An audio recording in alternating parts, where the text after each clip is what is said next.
नमः शिवाय। आप सभी लोगों का हार्दिक अभिवादन है। मेरा नाम हेमंत है। आज हम लोग हमारी जो सीरीज़ है 3 प्लानिटरी कंजंक्शन उसको आगे बढ़ाते हुए बात करेंगे हम लोग कि अगर किसी की पत्री में अगर राहु, शुक्र और मंगल अगर एक साथ कंजंक्ट है, किसी हाउस में युति बना रहे हैं, किसी एक भाव में साथ बैठे हैं और डिग्री वाइज अगर क्लोज हैं तो किस प्रकार के रिजल्ट्स देखने को मिलेंगे। उससे पहले हम बात करते हैं कि राहु क्या है। राहु कहीं ना कहीं एक इल्यूजन का कारक है। राहु कहीं ना कहीं फॉरेन एलिमेंट से जोड़ता है हमें। राहु फ्यूचरिस्टिक है। राहु कहीं ना कहीं ड्रीमर है। और हम कहते हैं कि राहु कहीं ना कहीं आप जब कंजंक्ट होता है किसी ग्रह के साथ तो कहीं ना कहीं राहु एज अ एम्पलीफायर काम करता है कि जो भी क्वालिटी है दूसरे ग्रह की उसको बढ़ा देगा, टुवर्ड पॉजिटिव साइड भी, टुवर्ड नेगेटिव साइड भी। बिकॉज कहीं ना कहीं राहु है वो डिज़ायर्स है, राहु कहीं ना कहीं ऑब्सेशंस है। तो जब राहु कंजंक्ट है कहीं ना कहीं किसी ग्रह के साथ डेफिनेटली वहाँ वो एज ए एम्पलीफायर या हम कहें एज ए कैटलिस्ट वर्क करता है। राहु कहीं ना कहीं एक हायर इंटेलिजेंस का कारक भी है। राहु को कहीं ना कहीं हम लोग टेक्नोलॉजी से जोड़कर भी देखते हैं। मतलब कि कलयुग में जो भी एप्लीकेशंस हैं, information technology, broadband, wifi, artificial intelligence, electrical gadgets, equipments, ये सब लोग राहु की डोमेन में आते हैं। हम बात करें वीनस, तो वीनस कहीं ना कहीं हमारी लाइफ में जो लव है, जो अफेक्शन है, जो रिलेशनशिप है, उसके कारक है। वीनस वेल्थ के कारक है। वीनस लग्जरी के कारक है। वीनस से कहीं ना कहीं हम लोग आर्टिस्टिक टैलेंट, क्रिएटिव टैलेंट भी हम लोग वीनस से ही देखते हैं। वीनस मेल चार्ट में मैरिज का सिग्निफिकेटर है। वीनस कहीं ना कहीं हमारी जो स्पर्म काउंट है उससे भी हम उनको जोड़कर देख पाते हैं। अब रही बात मार्स के बारे में, मंगल के बारे में, तो Mangal is what the planet of action. Mars is what the god of war. Mars हमारी लाइफ में जो एग्रेशन है, जो पैशन है, जो हमारा कॉन्फिडेंस है, जो स्ट्रॉन्ग विल पावर है, जो एक मैनहुड है, हमारा जो ब्लड है, हमारी जो वीन्स है, मसल्स है, इन सबको हम लोग मार्स से जोड़कर देखते हैं। मार्स इज व्हाट, कहीं ना कहीं हम Mars is the planet of action who believe in action only. Mars को कहीं ना कहीं लैंड से जोड़कर भी दिखाया जाता है। मार्स को भूमि कारक कहा गया है। मार्स को हम लोग, मार्स से ही हम लोग हमारे भाई या ब्रदरहुड उसको जोड़कर देखते हैं। तो आप समझिए कि यहाँ पर राहु और Mars they are what natural malefic planet. तो जब वो वीनस से कंबाइन होंगे, वीनस से कंजंक्ट होंगे, तो वीनस की जो भी क्वालिटीज़ है मार्स उसमें एक्शन लेके आएगा, उसको आगे पुश करेगा और राहु फिर उसको एम्पलीफाई कर देगा। तो उसकी वजह से रिजल्ट्स बहुत ज़्यादा एक्सट्रीम भी हो सकते हैं, पॉजिटिव साइड में भी और नेगेटिव साइड में भी। एक और चीज़ आप समझिए कि जब भी आपकी कुंडली में 3 ग्रह कंजंक्ट होते हैं, 4 ग्रह कंजंक्ट होते हैं किसी एक हाउस में, तो मान के चलिए आपका जो जीवन है कहीं ना कहीं उस पर्टिकुलर हाउस के रिगार्डिंग बहुत ज़्यादा इंक्लाइंड होगा, या उस हाउस की जो भी क्वालिटीज़ हैं आप उसकी तरफ बहुत ज़्यादा आपका रुझान होगा, या मैं कहूँ कि कहीं ना कहीं आपका जीवन है कहीं ना कहीं उस पर्टिकुलर हाउस के रिगार्डिंग ही निकल जाएगा। बिकॉज जब किसी एक हाउस में 3, 4, 5 ग्रह कंजंक्ट होते हैं तो हमारी लाइफ का जो स्पैन है वो उस पर्टिकुलर हाउस की तरफ ज़्यादा इंक्लाइंड हो जाता है। अब पॉजिटिव रिजल्ट्स की हम जब बात करेंगे, जब कहीं ना कहीं वीनस स्ट्रांग हो, बिकॉज दो तो नेचुरल मैलेफिक है राहु एंड मार्स, तो पॉजिटिव रिजल्ट्स हो सकते हैं। या हम कहें कि जो प्लेसमेंट है वो अच्छे घरों में हो, अच्छी राशियों में हो, तो पॉजिटिव रिजल्ट्स ज़्यादा दिखे आ सकते हैं। यहाँ हम जो बात करेंगे कहीं ना कहीं जो तीनों ग्रह का जो कारकत्व है उसके हिसाब से हम जनरलाइज रिजल्ट की यहाँ हम बात करेंगे। हाँ, हम बात करें रिजल्ट के बारे में तो कहीं ना कहीं इस कंजंक्शन के 3 साइड हो सकते हैं। एक तो रिलेशनशिप वाला साइड, वहाँ इसका क्या रोल है। एक आप कह सकते हो वेल्थ वाला साइड, क्योंकि कहीं ना कहीं जो वीनस है वो लग्जरी और वेल्थ को भी दिखाते हैं।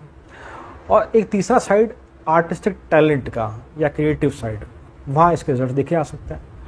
तो अब अगर चार्ट में मान लो वीनस स्ट्रांग है या फेवरेबल राशि में है कहीं ना कहीं, तो हम कह सकते हैं, या राहु भी अगर फेवरेबल राशि में है तो हम कह सकते हैं कहीं ना कहीं कि नेटिव के पास कोई ना कोई आर्टिस्टिक टैलेंट ज़रूर होगा, कोई ना कोई क्रिएटिव टैलेंट ज़रूर होगा। और जैसे राहु का डोमेन है राहु कहीं ना कहीं हमारी लाइफ में टेक्नोलॉजी को रिप्रेजेंट करता है, मार्स रिप्रेजेंट करता है मशीनरी को। तो हो सकता है कि आप किसी इलेक्ट्रॉनिक बेस्ड जो इक्विपमेंट है जो म्यूज़िक इंडस्ट्री में होता है, मान लो हम कहते हैं गिटार हो गया, आप उसमें बहुत अच्छे हों, या सैक्सोफोन हो गया, आप उसमें बहुत अच्छे हों, हारमोनियम जो जो कहीं ना कहीं इलेक्ट्रॉनिक बेस्ड है, आप उसमें बहुत अच्छे हों। तो कहीं ना कहीं ये कंजंक्शन आपको उधर ले आते हुए दिखा सकता है, या वहाँ अच्छा वर्क करता है।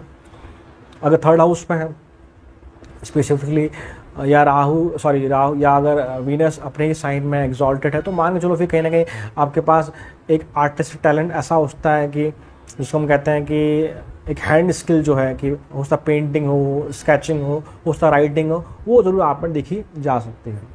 हाँ, हम बात करें वेल्थ के परसेप्शन में अगर, तो अगर अगेन राहु फेवरेबल है, और अगर हम कहें कि वीनस अपने ही साइन में प्लेस्ड है, अच्छे घरों में प्लेस्ड है, तो कहीं ना कहीं ये कंजंक्शन डेफिनेटली एक सडन वेल्थ को भी दिखाता है, या वेल्थ परसेप्टिव से भी ये कहीं ना कहीं अच्छा ज़रूर है।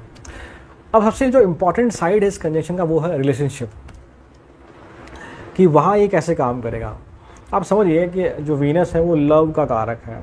वीनस कहीं ना कहीं हमारी जो बैड कंफर्ट्स है उसको भी हम लोग वीनस से जोड़कर देख पाते हैं। हमारी sexual indulgence, sexual life, sexual desire, वो सब कहीं ना कहीं वीनस के डोमेन में ही है।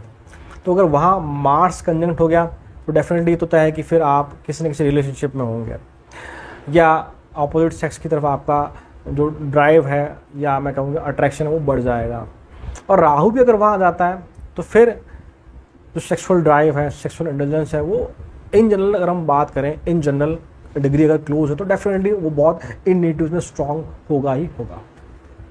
हाँ, अब एक और चीज़ आप समझिए कि जब राहु और मार्स और वीनस कंजंक्ट है, तो राहु कहने की टेक्नोलॉजी को दिखा रहा है, तो मान के चलिए कि ये जो नेटिव्स हैं हो सकता है इनको इनका लाइफ पार्टनर या इनका जो भी पार्टनर है, गर्लफ्रेंड बॉयफ्रेंड जो भी है, वो उस टाइम इनको राहु के डोमेन से मिला हो, मतलब कि हो सकता है वो ऑनलाइन डेटिंग वेबसाइट के थ्रू मिला हो इन्हें, या सोशल मीडिया के थ्रू मिला हो, ऐसा पॉसिबल है।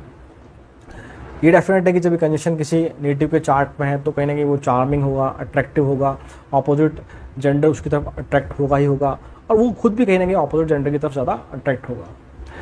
पर जब राहु यहाँ पुश कर रहा है मार्स और वीनस की जो एनर्जी है उसको, तो मान के चलिए कि फिर हम ये कह सकते हैं कि ये लोग बहुत जल्दी किसी की तरफ अट्रैक्ट हो जाए। जल्दी से मतलब मेरा है कि कोई पसंद आ जाए, फिर फटाफट से जल्दी किसी रिलेशनशिप में ये लोग जाते हुए देखे आ सकते हैं।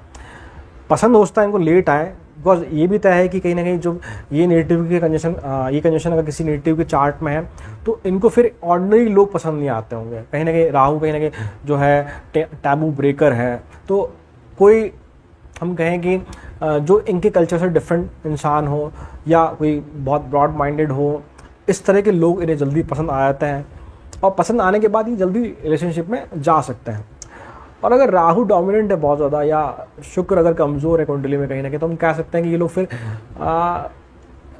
हम कहें कि ये फिर इजीली जाते हैं रिलेशनशिप में, या हम कहें कि ये लोग सिंगल नहीं रह पाते हैं फिर कहीं ना कहीं, ये हम जोड़ के कह सकते हैं यहाँ पे। अब जब यहाँ राहु कंबाइन हो गया, कंजंक्ट हो गया मार्स और वीनस के साथ, तो हो सकता है कि ये लोग फिर इलिसिट रिलेशनशिप में जाते हुए देखे आ सकते हैं, या जो सेक्सुअल इंटेलिजेंस जो है वो बहुत स्ट्रांगली बढ़ती हुई देखी जा सकती है। तो ये बात होगी कि विद रिस्पेक्ट टू रिलेशनशिप। और अगर हम बात करें आगे, तो कहीं ना कहीं जो राहु है वो हमारे ग्रैंड पेरेंट्स को भी रिप्रेजेंट करता है। तो डेफिनेटली जब ये कंडीशन बन रहा है किसी के चार्ट में, तो मान के चलिए either of the maternal grand parents, grand father, या उनके जो पिता पक्ष या उनके जो दादाजी हैं, कहीं ना कहीं वो अपने क्षेत्र में बहुत स्ट्रॉन्ग रहे होंगे। Might be he was a good businessman, might be he is a good businessman, या कहीं ना कहीं जिस भी क्षेत्र में वो लोग काम करते होंगे, तो कहीं ना कहीं वहाँ उनका ज़रूर एक रुतबा होगा जब ये कंडीशन बनता है। तो जैसे मैंने कहा कि अगर फेवरेबल साइंस में है, फेवरेबल हाउस में है, तो ये कहीं ना कहीं वेल्थ को भी सपोर्ट करता है। तो आप ये कह सकते हैं कि कहीं ना कहीं वेल्थ को सपोर्ट कर रहा है, सडन वेल्थ मिलती हुई दिखी जा रही है। बट अगर कहीं ना कहीं वीनस नेगेटिव साइड में वर्क कर रहा है, राहु नेगेटिव साइड में अगर वर्क कर रहा है, तो मान के चलिए कि फिर लोग चाहते सब हैं कि इनके पास ये लग्जरी हो, ये कंफर्ट हो, ये मटेरियलिस्टिक चीज़ें हो, ये सब लोग चाहते ज़रूर है। बट कहीं ना कहीं फिर एक हम कहें कि राहु इनको फिर एक ख्वाबों की दुनिया में ले आ सकता है, या मैं कहूँ कि इन शॉर्ट कहीं ना कहीं थोड़े लेजी हो सकते हैं ये लोग, अगर ये कंडीशन इस प्रकार से बन रहा है तो। हाँ, आगे हम कहें कि जैसे मैंने बताया कि जब राहु के साथ कंजंक्ट है तो डेफिनेटली आप मान के चलो कि यहाँ पॉसिबिलिटी जो है लव मैरिज की वो बढ़ जाती है। मैं ये नहीं कह रहा कि हो ही जाएगी, बट हाँ समहाउ जो राहु है वो टैबू ब्रेकर है, राहु ट्रेडिशंस को नहीं मानता है, तो कहीं ना कहीं जो एक ट्रेडिशनल मैरिज है उसकी बजाय ये लोग कहीं ना कहीं दूसरी जो नॉन ट्रेडिशनल या जो लव मैरिज जिसे हम कहते हैं उस तरफ बढ़ते हुए देखे जा सकते हैं। और अगर नक्षत्र सपोर्ट करता है तो डेफिनेटली पॉसिबिलिटी ज़्यादा हो जाती है। अगर 5th और 7th हाउस में कहीं ना कहीं अगर रिलेशन बनता है तब भी लव मैरिज के चांसेस बढ़ सकते, तो कहीं ना कहीं यहाँ राहु लव मैरिज को सपोर्ट करते हुए दिखा सकता है।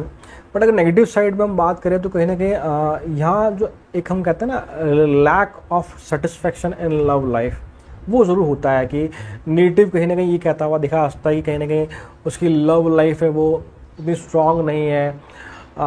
तो ये हम चीज़ें यहाँ पर जोड़कर देख पाते हैं जब एक कंडीशन बन रहा है। तो आगे हम बात करें कि अगर अलग अलग हाउसेज में तो कैसे रिजल्ट्स देखे आ सकते हैं। अगर ये फर्स्ट हाउस में कंडीशन है, मैं इन जनरल रिजल्ट्स की यहाँ बात कर रहा हूँ बिकॉज ओवरऑल चार्ट देखना बहुत ज़रूरी है, प्लेसमेंट डिग्रीज वो सब मैटर करती है। तो अगर मैं इन जनरल अगर बात करूँ तो फर्स्ट हाउस में कहीं ना कहीं ये कंडीशन थोड़ा ठीक नहीं है, बिकॉज फिर नेटिव हो सकता है मल्टीपल रिलेशनशिप में जाता हुआ दिखा जा सकता है। सेकेंड हाउस में बात करें हम लोग तो कहीं ना कहीं जो नेटिव है वो थोड़ा उसकी स्पीच है वो हार्श हो सकती है और मनी फ्लक्चुएशन भी हो सकती है। वेल्थ के लिए ठीक है, बट जितना वो कमाएगा कहीं ना कहीं उतना खर्च होता हुआ देखा जा सकता है। थर्ड हाउस में बात करें, थर्ड हाउस कहीं ना कहीं थर्ड हाउस को मार्स से जोड़कर दिखा जाता है, तो डेफिनेटली इन लोगों के पास एक स्ट्रॉन्ग विल पावर होगी। अब वो इनको टुवर्ड द रिलेशनशिप भी ड्राइव कर सकती है कि ये लोग बहुत ज़्यादा रिलेशनशिप में होते हुए दिखे आ सकते हैं, या वहाँ कहीं ना कहीं एक ऑब्सेस्ड हो सकते हैं। बिकॉज ये कंडीशन कहीं ना कहीं आपको ज़रूर नहीं किसी पर्टिकुलर हाउस में एक ऑब्सेसिव लवर ज़रूर बनाता है, या हम कहेंगे एक स्टॉकर ज़रूर बनाता है कहीं ना कहीं। थर्ड हाउस में कहीं ना कहीं अगर पॉजिटिव साइड में बात करूँ तो डेफिनेटली आपको कोई ना कोई क्रिएटिव स्किल ज़रूर देता हुआ देखा जाएगा, उसका एक कोई ना कोई आर्टिस्टिक टैलेंट हो। अब फोर्थ हाउस में बात करें, फोर्थ हाउस कहीं ना कहीं हमारी सुख संपन्नता का हाउस है, वहाँ से हम हमारी समृद्धि देखते हैं, तो वहाँ ज़रूर ये कंडीशन थोड़ा फेवरेबल नहीं है, वहाँ ज़रूर आपकी पर्सनल लाइफ डिस्टर्ब होती हुई देखी जाएगी ही जाएगी। फिफ्थ हाउस की हम बात करें तो वहाँ अगर 12th हाउस और 9th हाउस का रिलेशनशिप अच्छा है तो फॉरेन सेटलमेंट की हम बात कर सकते हैं, या डेफिनेटली फिर ये लोग हम कहें कि किसी न किसी फॉरेन बेस्ड कंपनी में या किसी न किसी टेक्नोलॉजी फील्ड में जॉब करते हुए देखे जा सकते हैं। और 6th हाउस में बात करें तो यहाँ रिजल्ट ज़रूर हम कहते हैं राहु यहाँ स्ट्रॉन्ग है, और तो राहु के साइड के जो रिजल्ट्स हैं वो पॉजिटिव हो सकते हैं, बट रिलेशनशिप में कहीं ना कहीं यहाँ ज़रूर दिक्कतें देखी जाएगी ही जाएगी। 7th हाउस में जो कि हमारा मैरिज हाउस है, पार्टनरशिप हाउस है, वहाँ डेफिनेटली दिक्कतें होंगी। फिर वहाँ कहीं ना कहीं जो चीटिंग है पार्टनर की तरफ से और पार्टनर को चीट कर जाना, दोनों चीज़ें देखी जा सकती हैं। आपकी मैरिज कहीं ना कहीं हम कहें तो एक डिफरेंट कल्चर में, डिफरेंट कास्ट, डिफरेंट रिलीजन में होती हुई देखी जा सकती है, बट समहाउ 7th हाउस में राहु का ये जो कंजंक्शन है विद मार्स एंड वीनस वो सपोर्टिंग नहीं है। हो सकता है आपकी लाइफ पार्टनर जो हो आइदर ऑफ मेल और फीमेल, उसको उनके साथ कहीं ना कहीं जो लोअर बॉडी पार्ट है या जो इंटरनल बॉडी पार्ट है हमारे, उसके रिगार्डिंग प्रॉब्लम्स होती हुई देखी जा सकती है, हेल्थ प्रॉब्लम्स। 8th हाउस में ये कंजंक्शन आपको किसी न किसी हिडन रिलेशनशिप में ले आ सकता है। डेफिनेटली जो इस प्रकार के रिलेशनशिप है जो आप लोगों के साथ शेयर ना करो, वो सब यहाँ होते हुए दिखे जा सकते हैं। 9th हाउस में अगर तो 9th हाउस में कहीं ना कहीं ये शुभ नहीं है, बिकॉज वहाँ कहीं ना कहीं आप अपने किसी दूसरे कल्चर की तरफ जा सकते हैं, या दूसरे रिलीजियस बिलीफ को फॉलो करते हुए देखे जा सकते हैं, या आप अपने धर्म से क्वेश्चंस करते हुए देखे जा सकते हैं।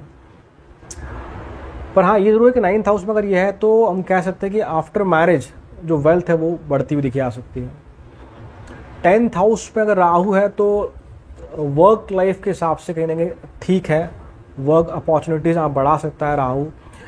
और वीनस भी सपोर्ट अगर करता है तो डेफिनेटली आप अपनी लाइफ में करियर हाइट्स बहुत अच्छे से अचीव करते हुए देखे जा सकते हैं। 11th में अगर मैं बात करूँ यहाँ पर कि फिर कहीं ना कहीं अगर आप राहु या सपोर्ट ज़रूर करता है मटेरियलिस्टिक गेन के लिए, बट जितना पैसा कमाएंगे उतना खर्च होते हुए ज़रूर दिखा जाता है यहाँ पे। कहीं ना कहीं आप एक जो मनी सेविंग वाला पार्ट है थोड़ा वो वीक हो सकता है। 12th हाउस में कंडीशन डेफिनेटली नेगेटिवली ही वर्क करेगा। हो सकता है आपको कोई ना कोई सेक्सुअल डिजीज़ हो जाए, या आप कहीं ना कहीं हम कहें कि 12th हाउस में कहने कि राहु जो है वो उसकी डायरेक्शनल स्ट्रेंथ वो भी ज़ीरो हो जाती है, तो फिर ये आपको नेगेटिव डायरेक्शन में ले आ सकता है। आपके खर्चे बहुत बढ़ सकते हैं, और ख़ासकर जो हेल्थ रिगार्डिंग जो प्रॉब्लम्स हैं उन पे खर्चे होते हुए ज़रूर देखे जा सकते हैं। तो ये मैंने बात करी कि जनरल प्रेडिक्शन की। ओवरऑल प्रेडिक्शन के लिए आप ज़रूर कहेंगे चार्ट में बाकी चीज़ें ज़रूर देखी जाती है कि डिस्पोजिटर कहाँ बैठा है, लॉर्ड कहाँ बैठा है उस हाउस का, वो कितना स्ट्रॉन्ग है, वो चीज़ें ज़रूर मैटर करती है। तो ये एक छोटी सी कोशिश थी मेरी जो बताने की कि अगर ये कंजंक्शन होता है तो किस प्रकार के जनरलाइज रिजल्ट देखे जा सकते हैं। तो आशा करता हूँ आपको वीडियो पसंद आया होगा, तो वीडियो को लाइक करें, चैनल को सब्सक्राइब करें, नोटिफिकेशन बेल को जरूर पुश कर दें। Thank you so much. ओम नमः शिवाय।